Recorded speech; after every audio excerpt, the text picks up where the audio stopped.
All right, well, a little bit ago, we got our ethanol production numbers out. Just wanted to recap what they showed here this week. And overall, it seems like it was kind of a negative report. We had the production coming down 17,000 barrels a day from what we had last week, down to 970,000 barrels a day. And the ethanol stocks at 23.5 million barrels. The imports, that's a little negative there too, had been zero. We had 36,000 barrels of imports here this past week. Well, watching these markets, it's kind of interesting what's going on. Now, the corn is still under quite a bit of pressure, but it is off of its earlier lows here by a little bit. December corn now at 664.5. We're down 12.75 cents on the day. These quotes provided by bar chart are showing soybeans on November now 2 cents higher at 1434.5.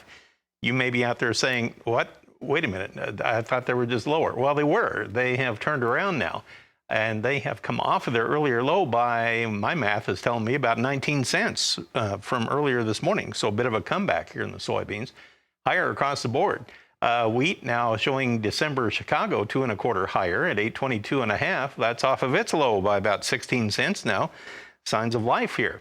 In Kansas City wheat, you have December now 5 higher at 902.75 after a low of 885 this morning.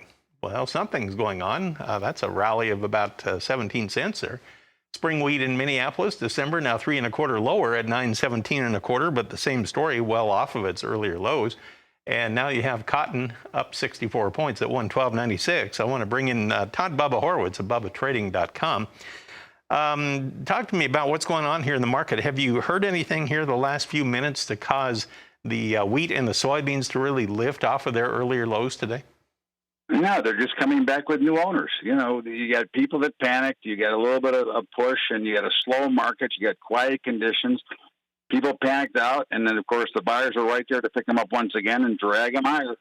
And I wouldn't be surprised, you know, I don't think corn will get back to positive on the day, but it certainly wouldn't surprise me if the lows are in for the day and we'd see a rally. You know, we've got the same issues that we've been dealing with, you know, every week, and we're going to be short. We're going to have some problems. Inflation is skyrocketing, and we're going to see higher prices. And, you know, again, this is all kind of, you know, the chip chop trade during a slow market before a holiday, plus the fact that we're in the middle of nowhere and everybody's becoming a weatherman trying to figure out what's going to happen. Well, here we are at the end of the trading month now. So we always see what they call window dressing applied to the trade as people want to put their profits in the books to make them look really good, pull money off the table. And we had quite a run in the corn market here the last couple of weeks. Do you think that that is the majority of what's happening here today?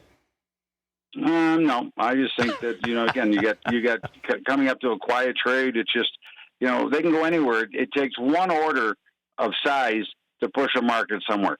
And this is the problem when you deal in very thin markets and markets that are lacking some liquidity at this time. It creates a little bit of bigger moves.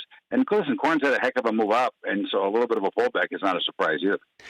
Now, with harvest getting underway, and I'm hearing more and more reports of combines starting to hit the fields, do you look at this as just kind of a temporary bit of harvest pressure? And I know you keep talking about higher prices to come, but do you think this is just going to have to be kind of a waiting game for a little bit?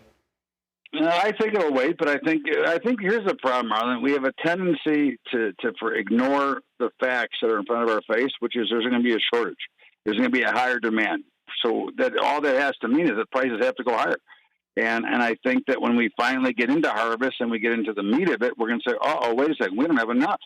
And suddenly the prices are going to start skyrocketing, and those who oversold into it are going to be chasing them higher. And I think that's what you're probably looking for.